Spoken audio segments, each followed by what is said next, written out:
Hi viewers, வணக்கம் and welcome to food recipes with Janu. நான் இன்றைக்கு உங்களுக்கு முட்டை குழம்பு எப்படி செய்கிறதுன்னு செஞ்சு காட்ட போகிறேன். இப்போ இந்த முட்டை குழம்புக்கு தேவையான பொருட்கள் என்னென்ன அப்படின்றத பார்ப்போம். முதல்ல உருளைக்கிழங்கு ஒரு 1/4 கிலோ அளவில் எடுத்து சின்ன சின்ன பீஸாக கட் பண்ணி வச்சுருக்கேன். அதோட ஒரு 3 தக்காளி பழம் வெட்டி வச்சுருக்கேன். அதோட நான் மாசி கொஞ்சமாக உடைச்சி வச்சுருக்கேன். இஞ்சி பூண்டு பேஸ்ட்டு கொஞ்சம், அதோடவே பச்சை மிளகாவை நீள்வாக்கில் கட் பண்ணி வச்சுருக்கேன். கருவேப்பிலங்கொத்து கொஞ்சமாக, அதோட வெங்காயம், சின்ன வெங்காயம் பெரிய வெங்காயம் ரெண்டுமே கட் பண்ணி வச்சுருக்கேன். தேங்காயை துருவிட்டு அதில் புளிஞ்சு எடுக்கிற முதல் பாலையும் புளிஞ்சு வச்சுருக்கேன். அதோடவே முக்கியமாக நான் சமைக்கிறதுக்கு நமக்கு முட்டை தான் தேவை. முட்டை குழம்பு தான் சொல்லியிருக்கேன். அதால் முட்டை ஒரு 6 அவிச்சு எடுத்து வச்சுருக்கேன். அதை இப்போ என்ன செய்யணும்னு சொன்னால், நீங்கள் முதல்லையே இப்படி நீள்வாக்கில் கட் பண்ணி எடுத்துக்கொள்ளுங்க. இப்படி போட்டு கட் பண்ணி வச்சுக்கொள்ளுங்க. ஏன்னு சொன்னால், நீங்கள் சமைக்கும்போது அந்த நம்மட போடுற மிளகாய்த்தூள் எல்லாமே இதில் சேர்மானங்கள் எல்லாம் சேரக்கூடிய மாதிரி இருக்கும். அதுக்காக வேண்டி நீங்கள் இப்படி கட் பண்ணி எடுத்துக்கொள்ளுங்க.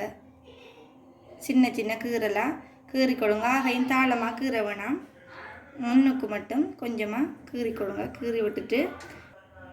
கீறிட்டு வச்சோம்னு சொன்னால் சரி. இப்போ நம்ம ஸ்டவ் ஆன் பண்ணிவிட்டு வச்சிடுவோம் சட்டியை.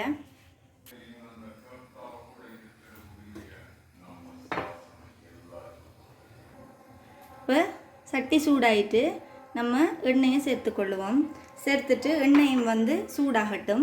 எப்போவும் நம்ம முட்டை குழம்பு வைக்கிறேன்னு சொன்னால் ஒரு அகலமான பாத்திரம் தான் எடுக்கணும். ஏன்னு சொன்னால், நீங்கள் இப்போ கூட்டில் நீங்கள் கரண்டி விட்டு செய்யும்போது அது உடைஞ்சிரும். பெரும்பாலும் எல்லாருமே கரண்டி போடவே மாட்டாங்க. இதை குலுக்கி தான் சமைப்போம். அப்படித்தான் இன்றைக்கு சமைக்க போகிறோம், பார்ப்போம். இப்போ எண்ணெய் சூடாகட்டும்.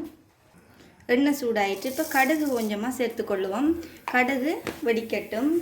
வெடித்த பிறகு நம்ம நீள்வாக்கில் கட் பண்ணி வச்சுருந்து இந்த பச்சை மிளகாய் ரெண்டையும் இதோடு சேர்த்துக்கொள்வோம். சேர்த்துட்டு கொஞ்சமாக சின்ன சீரகம் கொஞ்சம் சேர்த்துக்கொள்ளுவோம். இதோடையே அதுவும் இது செய்யட்டும். இந்த பச்சை மிளகாயில் பச்சை வாசனை போகும் வரைக்கும் கொஞ்சமாக வதக்கி கொள்ளுவோம்.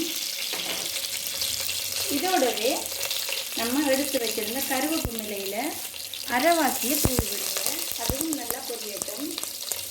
பொரிஞ்ச பிறகு இதோட நீங்கள் வெட்டி வச்சிருந்த இந்த வெங்காயத்தையும் சேர்த்துக்கொள்ளணும். சேர்த்துட்டு நல்லா வதக்கி விடுங்க. வதக்கிட்டு இது குயிக்காக நமக்கு வதங்க வேணும். அதுக்கு நம்ம கல்லுப்பு கொஞ்சமாக சேர்த்துக்கொள்ளுவோம். சேர்த்துட்டு இப்போ இதை நல்லா வதக்கி கொள்ளுவோம். நல்லா கோல்டன் ப்ரௌன் கலருக்கு வர வேணும். அது வரைக்கும் நம்ம இதை வதக்கி கொண்டே இருக்க வேணும். அடுத்த ஸ்டெப் என்னென்னு பார்த்தீங்கன்னு சொன்னால், நம்ம குட்டி குட்டியாக கட் பண்ணி வச்சுருந்த இந்த உருளைக்கிழங்கை நம்ம இப்போ ஒரு பேனில் போட்டுட்டு அதுக்குள்ளேயே 1 கப் அளவுக்கு தண்ணியை சேர்த்துட்டு கொஞ்சமாக கல்லுப்பு சேர்த்துட்டு இப்போ ஸ்டவ் ஆன் பண்ணுவோம். இது கொஞ்சமாக ஓரளவுக்கு அவியட்டும். இப்போ மூடி போட்டு விடுவோம். கூடுதலாக தண்ணி ஊற்ற தேவையில்லை. ஓரளவுக்கு தப்பு தண்ணியாக இருந்தால் போதும். இப்போ நம்ம இதை மூடி விட்டு கொள்ளுவோம். ஓரளவுக்கு அவிஞ்சால் போதும். இங்கே பாருங்கள், நமக்கு இதுவும் கொஞ்சமாக நல்லாவே கொஞ்சம் கலர் மாறி இருக்குது. இன்னும் கொஞ்சம் இது நல்லா வதங்க வேணும். இப்போ நம்ம இதை கொஞ்சமாக இப்படி ஒரு ஓரமாக எடுத்து வச்சுட்டு இதோட இப்போ நம்ம என்ன சேர்க்க வேணும்னு சொன்னால், கொஞ்சமாக வெந்தயம் சேர்த்துக்கொள்ளுவோம். சேர்த்துட்டு இதையும் நல்லா ஒரு ஓரமாகவே வதக்கி கொள்ளுவோம். அது நல்லா பொரியட்டும். வெந்தயமும் நல்லா பொரிஞ்சிட்டு இப்போ எல்லாத்தையும் நல்லா மிக்ஸ் பண்ணி விடுவோம். கலந்து விட்டுட்டோம். இப்போ எல்லாம் நல்லா வதங்கிட்டது. இப்போ இந்த ஸ்டேஜில் நம்ம இதோட இஞ்சி பூண்டு பேஸ்ட்டை சேர்த்துக்கொள்ளுவோம். அதையும் சேர்த்துட்டு நல்லா பச்சை வாசனை போகும் வரைக்கும் ஒரு நிமிஷத்துக்கு நல்லா வதக்கி விடுவோம். இந்த ஸ்டேஜில் இது அவிஞ்சிட்டுது. இதை நம்ம ஒரு பாத்திரத்தில் மாற்றி வடித்து எடுத்துக்கொள்ளுவோம். இந்த ஸ்டேஜில் இது வதங்கிட்டுது. நம்ம உருளைக்கிழங்கையும் வடித்து எடுத்துட்டோம். இதோட இப்போ நம்ம என்ன செய்ய வேணும்னு சொன்னால், வெட்டி வச்சிருந்த இந்த தக்காளி எல்லாத்தையும் சேர்த்துருவோம். சேர்த்துட்டு இதை இன்னும் ஒருக்கா மிக்ஸ் பண்ணி விடுவோம். அதுவும் நல்லா வதங்கி வரட்டும். எல்லாமே நல்லா மிக்ஸ் ஆகிட்டு இதோட இப்போ நம்ம எடுத்து வச்சுருந்த மாசி துண்டுகள் எல்லாத்தையும் நான் கழுவி வச்சுருந்தேன். அதையும் இதோடு சேர்த்துட்டு நல்லா வதக்கி விட்டு கொள்ளுவோம். நான் மாசியை நல்லா தூசியாக செய்யலை, துண்டு துண்டாக கிடக்கிறது போல் போட்டிருக்கேன். இதையும் போட்டுட்டு நல்லா இருக்கா வதக்கி விடுவோம். நல்லா இதையும் நல்லா ஒரு நிமிஷத்துக்கு நம்ம வதக்கிட்டோம். இதுவும் நல்லா பொரிஞ்சிட்டுது. இதோடவே நம்ம வட்டி வச்சு இருந்த இந்த உருளைக்கிழங்குகளையும் இதோட சேர்த்துக்கொள்ளுவோம். சேர்த்துட்டு ஓரளவுக்கு அவிஞ்சது இதையும் சேர்த்துட்டு இதையும் நல்லாவே வதக்கி கொள்ளுங்க. இது கடித்து சாப்பிடக்கூடிய அளவில் தான் அவிஞ்சது உருளைக்கிழங்கு எல்லாமே. இப்போ நீங்கள் வதக்கும்போது நல்ல அழகாக வதங்கி வரும். வதக்குங்கோ.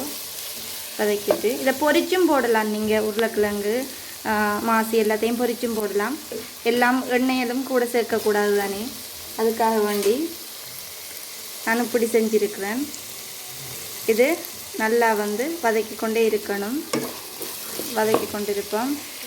இந்த ஸ்டேஜ்லேயே நீங்கள் சுவையூட்டிகள் எதுவும் சேர்க்க வேணும் அப்படின்னு சொன்னால், ரசமுசு சூப் கட்டி எதுவும் சேர்க்க வேணும்னு சொன்னால் இந்த ஸ்டேஜில் சேர்த்துட்டு நல்லா வதக்கி கொள்ளுங்க. அதுக்கு பிறகு நீங்கள் ஸ்டெப் பை ஸ்டெப்பாக செஞ்சு கொள்ளுங்க.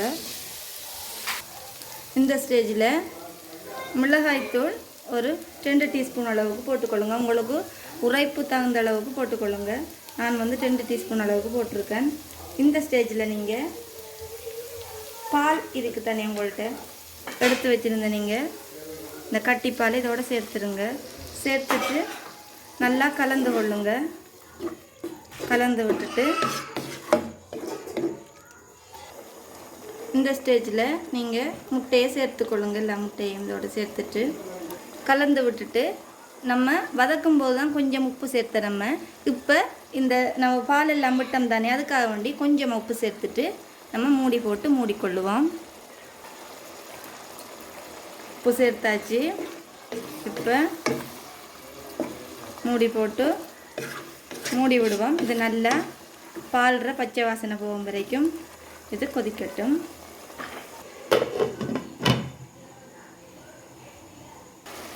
ஓகே, இப்போ நமக்கு மணக்க முட்டை குழம்பு ரெடி ஆகிட்டு, நம்ம இப்போ மேலால் கருவேப்பிலை கொஞ்சமாக தூவிட்டு ஒருக்கா பிரட்டி விடுவோம்.